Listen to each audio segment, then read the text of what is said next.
Maharashtra TV news, आवाज सर्वसामान्यांचा। Breaking news. भामेरमध्ये अवकाळी पावसाचा कहर, गारपीट व वादळी वाऱ्यामुळे शेतकऱ्यांचे मोठे नुकसान।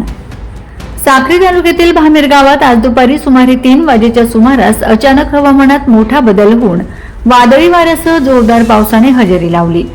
काही ठिकाणी गारपीटही झाली असून या अवकाळी पावसामुळे शेतकऱ्यांचे मोठ्या प्रमाणात नुकसान झाले आहे। गेल्या 2 दिवसांपूर्वीही अशाच प्रकारचा अवकाळी पाऊस झाल्याने आधीच चिंतेत असलेल्या शेतकऱ्यांना आजच्या पावसाने पुन्हा एकदा मोठा फटका बसला आहे। विशेषतः रब्बी हंगामातील कांदा, गहू यांसारखी पिके काढणीच्या अवस्थेत असताना या पावसाने ती अक्षरशः जमीनदोस्त केली आहेत। त्यामुळे हातातोंडाशी आलेला घास हिरावला गेल्याची भावना शेतकऱ्यांमध्ये व्यक्त होत आहे। वादळी वाऱ्यामुळे अनेक ठिकाणी पिके आडवी पडली असून गारपिटीमुळे पिकांचे गंभीर नुकसान झाले आहे।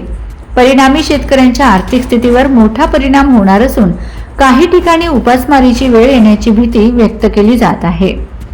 नुकसानग्रस्त भागाचा आढावा घेऊन पंचनामे करावेत व शेतकऱ्यांना त्वरित आर्थिक मदत द्यावी अशी जोरदार मागणी शेतकरी वर्गातून होत आहे।